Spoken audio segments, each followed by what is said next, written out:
Secret room में boyfriend से मिलने वाली मॉडर्न सास। मंटू दादी दादी चिल्लाता हुआ आता है और कहता है, दादी दादी देखो मैं आ गया। वाह दादी, आप तो बहुत ही ज्यादा कूल लग रही हो। ये मॉडर्न ड्रेस तो आपके ऊपर बहुत ही सुंदर लग रही है। अब जब मेरा पोता ही इतना कूल है तो दादी को तो कूल बनना ही पड़ा। मेरी गर्मियों की छुट्टी पड़ गई है तो मैं अब अपनी छुट्टियाँ यहीं पर बिताऊंगा और छाप के साथ खूब मस्ती करूंगा।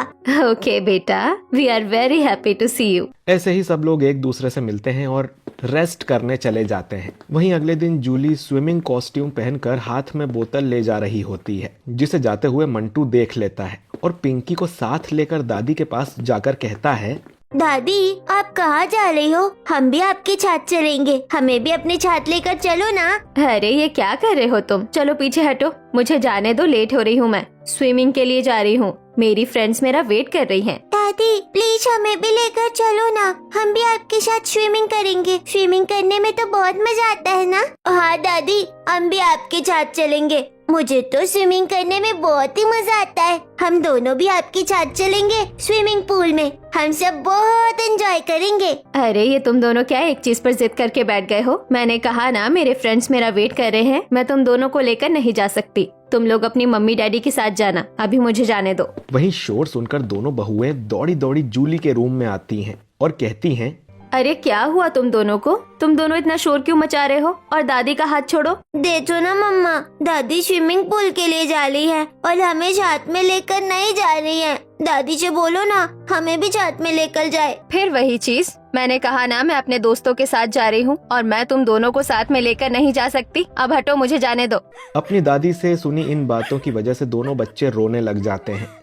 तभी साक्षी अपनी सास को मनाते हुए कहती है, अरे मम्मी, दोनों बच्चे रो रहे हैं, आप स्विमिंग पूल के लिए तो जा ही रही हो तो कोई बात नहीं, पर इन दोनों को भी ले जाओ। आप अपने दोस्तों के साथ भी एंजॉय कर लेना और इन दोनों को भी देख लेना। अरे नहीं बाबा नहीं, मैं अपने दोस्तों के सामने इनको नहीं ले जा सकती। वो भी क्या सोचेंगे कि मैं इतने एजी हो गई हूँ कि मेरे इतने बड़े पोता पोती हैं। नहीं नहीं, मैं अपनी इमेज खराब नहीं कर सकती अपने दोस्तों के सामने। दोनों बहुओं को अपनी सास की बातें सुनकर थोड़ी हंसी भी आती है और गुस्सा भी आता है कि उनकी सास इतनी ज्यादा मॉडर्न बनती है कि बच्चों को ले जाना ही नहीं चाहती ताकि उनकी बेइज्जती ना हो जाए। लेकिन फिर भी देवयानी शांत होते हुए अपने बच्चों को चुप कराती है। कोई बात नहीं बेटा, मैं थोड़ी देर बाद तुम दोनों को स्विमिंग पूल में लेकर जाऊंगी। अब तुम दोनों दादी को जाने दो, उन्हें लेट हो रहा है ना, उनके दोस्त उनका इंतजार कर रहे हैं। तुम दोनों भी अंदर चलो और तैयार हो जाओ, हम सब अलग चलेंगे। देवयानी के मनाने पर दोनों बच्चे मान जाते हैं और अपने अपने रूम में चले जाते हैं। वहीं जूली भी इन्हें बाय करके अपने स्विमिंग पूल के लिए चली जाती है। मम्मी देखो ना, दादी हमको अपने साथ नहीं लेकर गई, हमको उनके साथ जाना था। बेटा, तुम्हारी दादी वो दादी नहीं है जो बच्चों को स्टोरी सुनाती है, उनके साथ समय स्पेंड करती है, बल्कि तुम्हारी दादी वो मॉडर्न दादी है जो अपने दोस्तों के साथ एंजॉय करना पसंद करती है, ना कि अपने पोता पोती के साथ। पर कोई बात नहीं, हम लोग कह रहे हैं ना, हम लोग आपके साथ जाएंगे। उधर जूली अपने दोस्तों के साथ खूब एंजॉय कर रही होती है, जहां वो सॉफ्ट ड्रिंक पीती है, स्नैक्स खाती है और स्विमिंग पूल में ही डांस करती है और खूब देर नहाने और एंजॉय करने के बाद वॉशरूम में जाकर चेंज करती है और घर आ जाती है।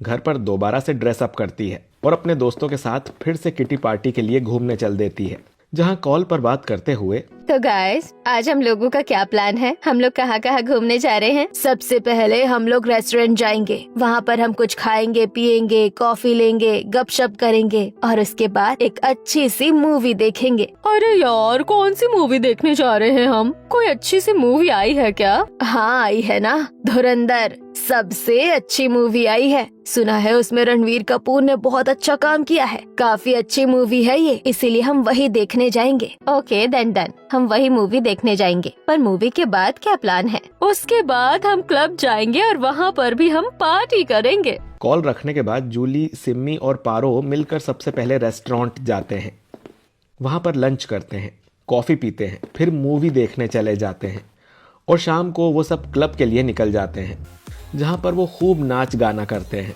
पार्टी करते हैं, फोटो क्लिक करते हैं। तभी पारो कहती है, अरे ये सारी फोटोज मुझे व्हाट्सएप पर क्लिक करके भेजना, मैं इनको अपने इंस्टा आईडी पर डालूंगी। अरे पारो, ये इंस्टा आईडी क्या होती है? अरे यार जूली, तुझे इंस्टा के बारे में कुछ नहीं पता? तू कौन सी दुनिया में रहती है यार? इतना बोलते ही पारो अपना फोन निकालती है और उसमें दिखाते हुए कहती है, देख, इंस्टा आईडी एक सोशल ऐप है जहाँ पर हम अपने वीडियो या फोटोज इस ऐप पर शेयर करते हैं, जिन्हें देखकर लोग लाइक और डिसलाइक करते हैं और हमारे फॉलोअर्स बढ़ाते या घटाते हैं। और अगर हमारे फॉलोअर्स ज्यादा हो जाते हैं तो हम फेमस हो जाते हैं। अरे वाह, ये तो बहुत ही अच्छा ऐप है। तूने मुझे इसके बारे में पहले क्यों नहीं बताया? मैं भी आज इसे डाउनलोड करती हूँ और अब तक की अपनी सारी फोटोज अपलोड करती हूँ, फिर देखते हैं किसके सबसे ज्यादा फॉलोअर्स होते हैं। जूली की बात पर वे तीनों जोरों से हंसने लगते हैं और गपशप करके अपने अपने घर चले जाते हैं, जहां जूली घर जाकर सबसे पहले इंस्टा डाउनलोड करती है और उस पर अपनी कुछ मॉडर्न ड्रेस में फोटोज अपलोड कर देती है। तभी उसके पास दिशांत नाम के लड़के का मैसेज आता है। Hey hi, you are looking very sexy and hot. मैं तो आपको देखकर ही आपका फैन हो गया। तुम कैसे मैसेज मुझे लिख रहे हो? तुम मुझे जानते भी हो कि मैं तुमसे कितनी बड़ी हूँ। तुम्हारी फोटो देखकर तो लगता है कि तुम 25 से 26 साल के लड़के हो। किसी की तारीफ करने के लिए क्या अब उम्र देखनी होती है? आपकी जितनी भी फोटोज और वीडियोस आपने डाले हैं वो देखकर तो मैं आपका बहुत बड़ा फैन हो गया हूँ। वेल, ये बात तो तुम सही कर रहे हो। मैं हूँ तो बहुत सुंदर, ये तो मुझे सब लोग कहते हैं, पर तुमने मेरी तारीफ की, इसके लिए थैंक यू सो मच। वैसे तुम क्या करते हो? मैं एक फोटोग्राफर हूँ और साथ साथ पढ़ाई भी कर रहा हूँ, और मुझे आपको देखकर ही समझ में आ गया था कि आपको तो मेरे कैमरे में कैप्चर होना चाहिए। अच्छा जी, फिर तो तुमसे मिलना पड़ेगा। अपनी फोटोज खिंचवानी पड़ेगी तुमसे। मैं चाहती हूँ कि मेरी एक से एक बढ़कर फोटो तुम खींचो। तो फिर कब मिलना चाहेंगे आप मुझसे? इतनी भी क्या जल्दी है? अभी तो सिर्फ एक बार बात करी है, पहले जान तो लो तुम किस तरह के इंसान हो, उसके बाद सोचूंगी। पहली चैट के बाद से ही देशांत और जूली आपस में रोज बातें करने लगते हैं, जहां देशांत रोज गुड मॉर्निंग का मैसेज करता और कॉल करता। घंटों जूली उससे बातें करने लगती है और देखते ही देखते धीरे धीरे जूली उसकी तरफ अट्रैक्ट होने लग जाती है। ऐसे ही एक दिन जूली रात में बेड पर उल्टी लेटे बालों को नीचे लटकाए उससे फोन पर बातें कर रही थी। मुझे तुमसे बातें कर कर बहुत अच्छा लगता है जैसे किसी अपने बहुत ही प्यारे इंसान से बात कर रही हूँ। तो मैं तुम्हारा प्यार ही हूँ, इसलिए मुझे दूसरा मत समझो। और वैसे भी मैं तुम्हें धीरे धीरे प्यार करने लगा हूँ। मैं तुमसे दोस्ती भी करना चाहता हूँ।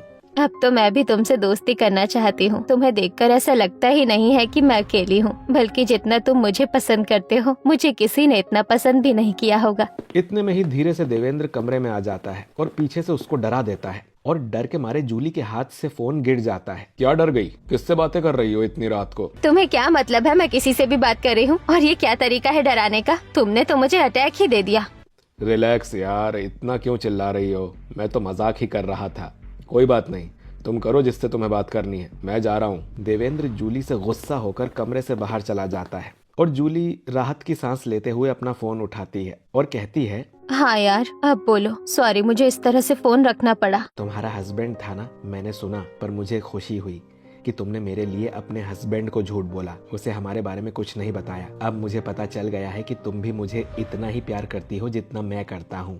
हाँ दिशांत, मैं भी तुमसे बहुत प्यार करने लगी हूँ और अब मैं तुम्हारे बिना नहीं रह सकती। मुझे तुम्हें देखना है बस। मैंने तुम्हें फोटो पर ही देखा है, पर अब मुझे तुमसे रियल में मिलना है। हाँ, मैं भी अब तुमसे मिलना चाहता हूँ। ठीक है, तो कल अब हम कॉफी पर मिलते हैं। मैं तुम्हें रेस्टोरेंट का नाम और एड्रेस सेंड कर देता हूँ। देशांत से बात करने के बाद अगले दिन जूली अपने कमरे में आईने के सामने खड़ी हुई होती है। हल्का मेकअप, सादा मगर क्लासी साड़ी और आंखों में अजीब सी चमक लिए वो अलमारी खोलती है, जिसमें से एक महंगा परफ्यूम जो उसने कल ही शहर के बड़े मॉल से लिया था वो निकालती है। वो निकालती हुई खुद से कहती है, पहली मुलाकात है, कुछ खास होना चाहिए। उधर देशांत अपने कमरे में जीन्स शर्ट पहनते हुए मुस्कुरा रहा था, जिसके बाद वो मेज पर रखे फूलों के गुलदस्ते को उठाता है जो उसने साधारण से सड़क किनारे वाले फूल वाले से लिया हुआ था। बस इतना काफी है, फूल तो फूल होते हैं। ऐसे ही थोड़े समय बाद गार्डन के कोने में दोनों आमने सामने आते हैं।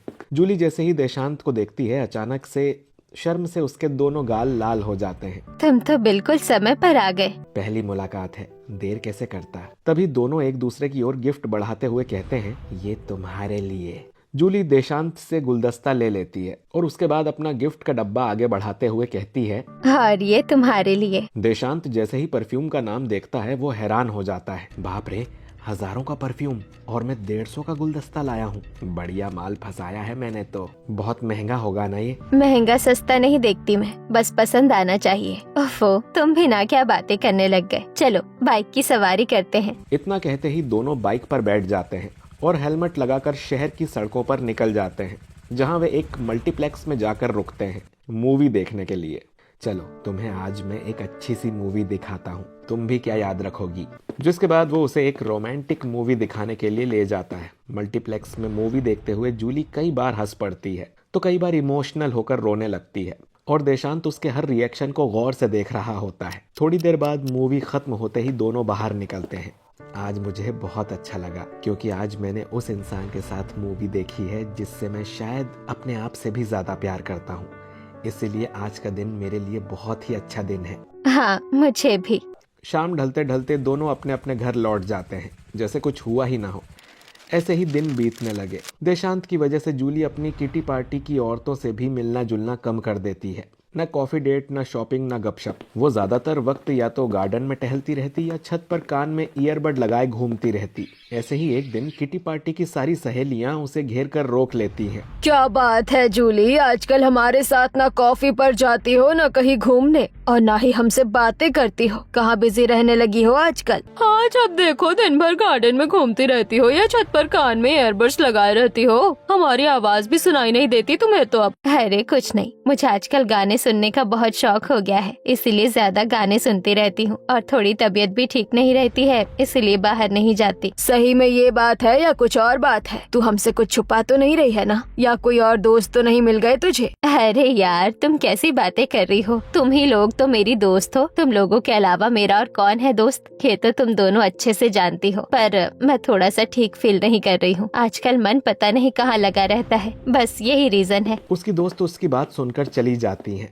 जहां शाम के समय डाइनिंग टेबल पर आज पूरे घर की रौनक में जूली कई दिनों बाद सबके सामने बैठती है, जिसे देख बच्चे खुश तो होते हैं पर जूली की बहुएं और देवेंद्र हैरान होकर जूली को देखने लगते हैं। अरे मम्मी, आज तो आप बड़े दिनों बाद हमारे साथ खाना खा रही हो, वरना हर टाइम तो बाहर ही रहती हो। हाँ बेटा, तो इसमें इतना हैरान होने की क्या बात है? जब बाहर रहती हूँ तो बाहर ही खा लेती हूँ। आज घर पर थी तो सोचा क्यों ना फैमिली के साथ खाना खा लूँ। आज तो हम बड़े भाग्यवान हो गए, कई सालों बाद हमारे साथ खाना खा रही हो। पता नहीं आज सूरज किधर से निकला है। मम्मी जी, आज आपके लिए ही खास पकवान बनाए हैं, आइए मैं परोस देती हूँ। इतना कहकर जूली कुर्सी पर बैठ जाती है और बहुएं उसके सामने थाली लगाती हैं। जैसे ही पूरा खाना परोस दिया जाता है तब जूली अचानक अपना मोबाइल निकालती है और अलग अलग एंगल से खाने की फोटो लेने लगती है। मम्मी जी, आप खाने की फोटो कब से लेने लगी? हाँ भाई, हमें भी दिखाओ जरा इतनी सुंदर थाली की फोटो। देवेंद्र की बात से जूली थोड़ा घबरा जाती है और अपने मोबाइल को छुपाते हुए बोलती है, अरे नहीं नहीं, वो तो बस ऐसे ही ले ली मैंने फोटो, क्योंकि आज खाना अच्छा लग रहा था। अपने दोस्तों को दिखाने के लिए कि देखो आज मेरी बहू ने मेरे लिए कितना स्पेशल खाना बनाया है। जूली जल्दी से फोटो खींचकर देशांत को चुपके से भेज देती है और फिर मोबाइल साइलेंट कर देती है। जूली के वहां होने की वजह से टेबल पर सब हंसते बोलते रहते हैं, मगर जूली के चेहरे पर हल्की बेचैनी और आंखों में अलग ही चमक दिखाई दे रही थी। ऐसे ही अगले दिन दोपहर में जूली आज खास तौर पर पार्लर जाती है, हेयर स्पा, फेशियल और हल्का सा मेकअप करवाने। लेकिन शाम को जब वो तैयार होकर बाहर निकलने लगती है तो साक्षी उसे देख लेती है। मम्मी जी, आप कहाँ जा रही हैं? और आज तो आप पार्लर भी गई थी, लेकिन अब इतना तैयार होकर कहाँ जा रही हो आप? अरे नहीं नहीं, मेरे बाल बहुत खराब हो रहे थे, कई दिन हो गए थे फेशियल कराए हुए भी, इसीलिए जा रही थी। अच्छा, पर अब कहाँ जा रही हैं आप? तभी जूली पर्स उठाती है, आईने में खुद को एक बार फिर से देखती है और अपनी बहू से कहती है, हाँ, मुझे कहीं जाना है, थोड़ा जरूरी काम है, मैं जा रही हूँ। मेरे दोस्त मेरा इंतजार कर रहे हैं, मैं जल्दी से जाती हूँ वरना लेट हो जाऊंगी। इतना कहकर वो जल्दी से बाहर निकल जाती है, जहाँ जूली और देशांत पहले से तय जगह पर मिलते हैं। आज तो आप बहुत ज्यादा सुंदर लग रही हो। तुम्हारा इंतजार करते करते पार्लर तक चली गई ताकि तुम्हें स्पेशल फील करा सकूं। अब स्पेशल इंसान के लिए स्पेशली तैयार भी तो होना पड़ेगा। ऐसे ही बातें करते करते दोनों हंसने लगते हैं और फिर एक अच्छे से रेस्टोरेंट की ओर बढ़ जाते हैं। वहाँ पर वो खाना खाते हैं और एक दूसरे के साथ फोटोज खींचते हैं, जिसके बाद देशांत उसे घर छोड़ने के लिए आता है। तुम बस मुझे यहीं पर छोड़ दो, इससे आगे मैं खुद चली जाऊंगी। क्यों, यहाँ पर क्यों छोड़ना है? मैं तुम्हें घर तक छोड़ देता हूँ ना। तुम मेरे लिए बहुत खास हो और एक लड़का होने के नाते मेरा फर्ज है कि मैं तुम्हें सही सलामत घर ड्रॉप करूं। मैं कोई बच्ची नहीं हूँ, तुम कैसी बातें कर रहे हो? किसी ने तुम्हें देख लिया तो मैं किसी को क्या ही जवाब दूंगी। घर पर सब लोग हैं, तुम बस मुझे यहीं पर छोड़ दो, यहाँ से मैं खुद चली जाऊंगी। अच्छा, तुम बोलती हो तो मैं मान लेता हूँ, ओके बाय। जिसके बाद जूली अपने घर आ रही होती है, तभी उसे पड़ोस के दो लड़के रोक लेते हैं। अरे आंटी, लड़का कौन है, रोज आपको छोड़कर जाता है? मैंने आपको कई बार उसके साथ बाइक पर देखा है। वैसे वो लड़का है कौन?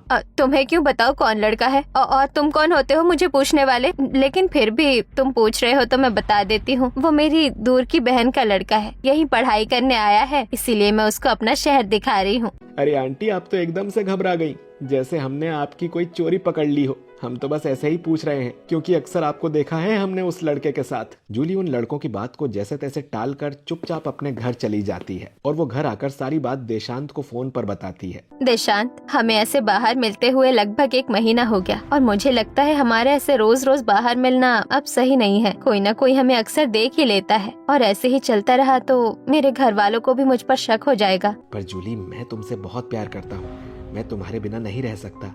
अगर हम बाहर नहीं मिलेंगे तो फिर हम कहाँ मिलेंगे, तुम ही बताओ। उसकी चिंता तुम मत करो, बस मुझे थोड़ा टाइम दो और देखना मैं क्या करती हूँ। कोई ना कोई अच्छा तरीका तो जरूर निकाल लूंगी हमारे मिलने के लिए। ठीक है, जैसा तुम चाहो, पर वो मुझे तुमसे कुछ कहना था। अरे देशांत, तुम इतना घबरा क्यों रहे हो? जो भी बात है तुम मुझसे बोल सकते हो। मैं तुम्हारी गर्लफ्रेंड हूँ तो तुम्हें मुझसे कुछ भी छुपाने की जरूरत नहीं है। जूली बेबी, क्या बताऊँ, मेरी मम्मी बहुत बीमार है और उन्हें इलाज के लिए पैसों की जरूरत है। अब मैं 24 घंटे तुम्हारे साथ रहता हूँ, तुमसे बातें करता रहता हूँ, तो मैं तो कमाने जा नहीं पा रहा हूँ।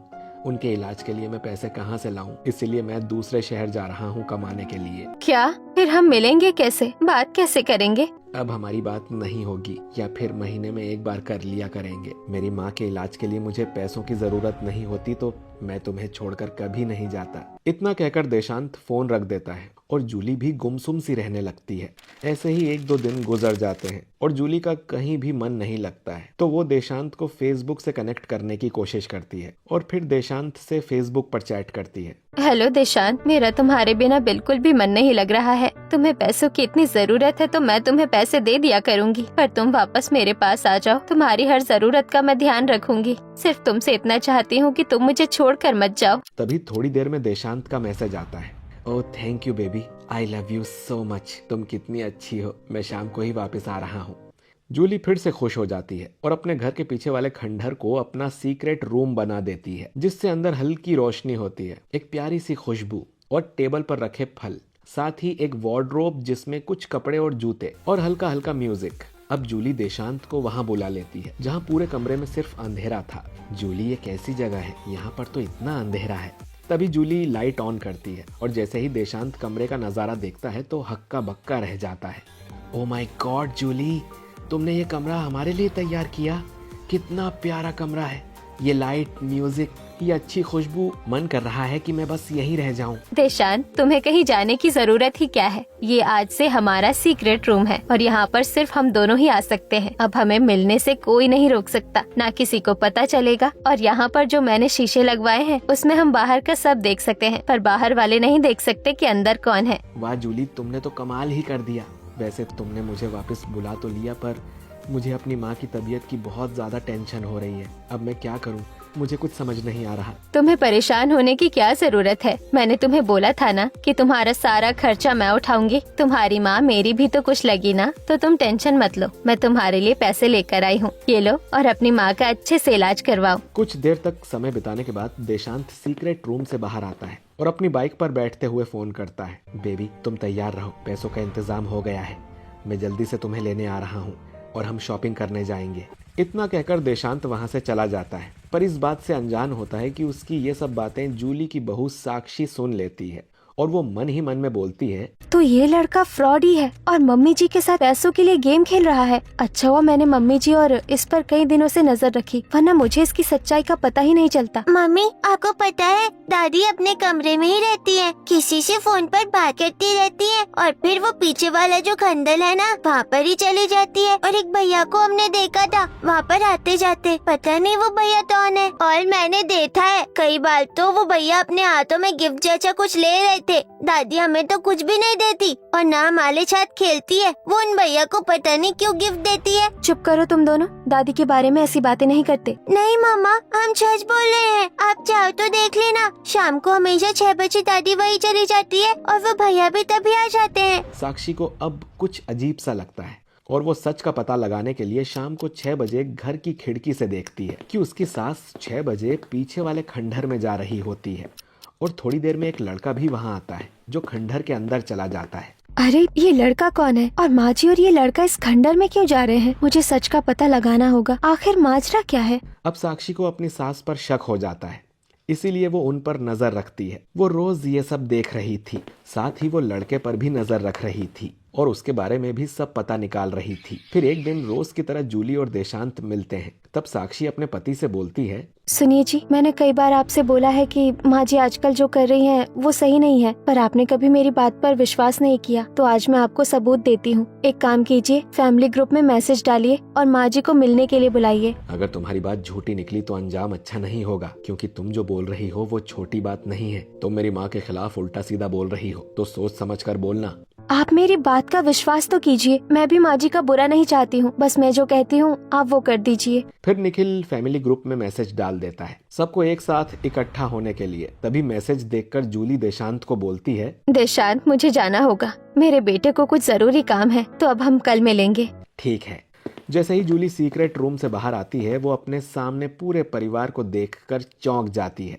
उसके सामने उसका बेटा, बहू, पति और बच्चे थे। वो बहुत घबरा जाती है। आप सब यहाँ? ये सवाल हमें पूछना चाहिए कि तुम यहाँ क्या कर रही हो और ये लड़का कौन है? जूली बहुत शर्मिंदा हो जाती है और कुछ नहीं बोल पाती। तभी साक्षी बोलती है, ये एक फ्रॉडी है जो पैसों के लिए माँ जी का और उनके इमोशन का इस्तेमाल कर रहा है। आप सब गलत समझ रहे हैं, ऐसा कुछ नहीं है। मम्मी जी, ये सब बातें हम बाद में करेंगे, पहले आप मेरी बात सुनिए। ये लड़का एक फ्रॉडी है, ये आपसे सिर्फ पैसों के लिए दोस्ती कर रहा है, ये आपसे कोई प्यार व्यार नहीं करता। तुम ये कैसी बातें कर रही हो? ये सिर्फ मेरा बहुत अच्छा दोस्त है, तुम उसके बारे में मुझसे ऐसी बातें मत करो। तुम्हें क्या पता ये मेरे लिए कितना खास है। मैं सब कुछ जानती हूँ ये कि ये आपके लिए कितना खास है, लेकिन मैं आपको सारी सच्चाई अभी दिखाती हूँ। ये आपसे कोई प्यार व्यार नहीं करता, ये देखिए इसकी सच्चाई। साक्षी जूली को देशांत की उसकी असली गर्लफ्रेंड के साथ फोटोज दिखा देती है और वीडियो भी दिखाती है, जिसमें वो उसके साथ काफी क्लोज होता है और दोनों बातें कर रहे हैं, साथ में खाना खा रहे हैं, घूम फिर रहे हैं। ये देखकर जूली हैरान हो जाती है। जूली, ये सब झूठ है, इसकी बात पर यकीन मत करो, ये झूठ बोल रही है। मैं तुमसे बहुत प्यार करता हूँ और तुमसे ही शादी करना चाहता हूँ। हाँ देशांत, मैं जानती हूँ तुम मुझसे बहुत प्यार करते हो, तुम्हें कुछ भी समझाने की जरूरत नहीं है। अच्छा, मैं झूठ बोल रही हूँ तो ठीक है, तुम मम्मी जी से शादी करना चाहते हो ना, तो ठीक है, तुम उनसे शादी करो। अब साक्षी अंदर जाती है और वहाँ से सिंदूर और मंगलसूत्र लेकर आती है और देशांत से कहती है कि लो और लगाओ मेरी मम्मी को सिंदूर। ये सब तुम क्या कर रही हो? इन सब की जरूरत नहीं है। मैं जानती हूँ देशांत मुझे बहुत प्यार करता है। मैं जूली से बहुत प्यार करता हूँ और मैं ये सिंदूर भी लगा दूंगा। लगाओ मेरी मम्मी को मंगल सिंदूर, मैं भी देखना चाहती हूँ तुम मेरी मम्मी से कितना प्यार करते हो। देशांत अपने आप को बहुत ही फंसा हुआ महसूस करता है और मन ही मन सोचने लगता है, अब मैं क्या करूँ? मुझे कुछ भी समझ नहीं आ रहा है, मैं इससे शादी कैसे कर सकता हूँ? और वो जैसे ही सिंदूर लगाने के लिए हाथ ऊपर उठाता है, ऊपर हाथ ले जाते लास्ट में वो सिंदूर छोड़ देता है और कहता है, नहीं नहीं, मैं ये शादी नहीं कर सकता। आखिर मैं इससे शादी कैसे कर सकता हूँ? ये तो एक बुढ़िया है, मैं इसके लड़के की उम्र का आदमी हूँ, भले मैं इससे शादी कैसे कर सकता हूँ? मैं नहीं करूँगा शादी। मैं तो इसके साथ सिर्फ पैसों के लिए था, मैं इसको घुमा रहा था और इसको खुश करने के बदले ये मुझे बहुत सारे पैसे देती थी। ये सब बातें सुनकर जूली पूरी तरह से टूट जाती है। उसे ये सब एक सपना नजर आता है। ये तुम कैसी बातें कर रहे हो? तुम तो मुझे बहुत प्यार करते हो ना, ये सब तुम क्या बोल रहे हो? सच बोल रहा हूँ, तुम्हें खुद सोचना चाहिए। तुम एक अधेड़ उम्र की औरत हो, भला मैं तुमसे प्यार कैसे कर सकता हूँ? मैं तो सिर्फ तुम्हारे साथ पैसों के लिए था, अब मुझे जाने दो यहाँ से। जूली ये सब बातें सुनकर टूट जाती है और नीचे गिरकर फूट फूट कर रोने लगती है। हे भगवान, मुझे क्या हो गया है? ये क्या कर दिया मैंने? मैं अपने बेटे और अपने पति को क्या मुंह दिखाऊंगी? मुझसे कितना बड़ा पाप हो गया है। मौका मिलते ही देशांत वहां से भाग रहा होता है कि तभी पीछे से जूली के लड़के उसे पकड़ लेते हैं और उसे पुलिस के हवाले कर देते हैं। और जूली ये सब देखकर बहुत ही शर्मिंदा महसूस करती है। साथ ही साथ देवेंद्र को भी बहुत शर्म आती है अपने बेटों के सामने। मम्मी जी, प्यार करना गलत नहीं है, लेकिन प्यार गलत इंसान से करना, गलत तरीके से करना गलत है। आपको ये प्यार जो आप एक अनजान लड़के से दिखा रही थी, आपको ये प्यार पापा को दिखाना चाहिए। मम्मी, मॉडर्न होना अच्छी बात है, लेकिन मॉडर्न का मतलब ये नहीं होता कि हम अपने संस्कार भूल जाएं। घूमने फिरने से और कपड़े बदलने से कोई मॉडर्न नहीं होता है। मॉडर्न होते हैं अपने विचारों से, अपनी सोच से। तुम सही कह रही हो साक्षी, मैंने बहुत बड़ी गलती कर दी। लेकिन अब मैं ये गलती कभी जिंदगी में नहीं दोहराऊंगी और मैं अपने बच्चों की और अपने पति की माफी प्रकार रहूंगी। धीरे धीरे समय बदलता है और जूली अपने घर परिवार पर बहुत ध्यान देने लग गई थी और अपने बच्चों को बहुत प्यार करने लग गई थी। वो अपने पति से भी बहुत अच्छे से बातें करने लग गई होती है। वो घूमना फिरना तो नहीं छोड़ती, वो फुल लाइफ को एंजॉय करती है, पर साथ ही साथ वो अपने परिवार की मर्यादा में रहकर सब कुछ करती है। और उसमें ये सब बदलाव देखकर उसके परिवार वाले भी सारी बातें भूल जाते हैं और धीरे धीरे सब कुछ ठीक होने लगता है।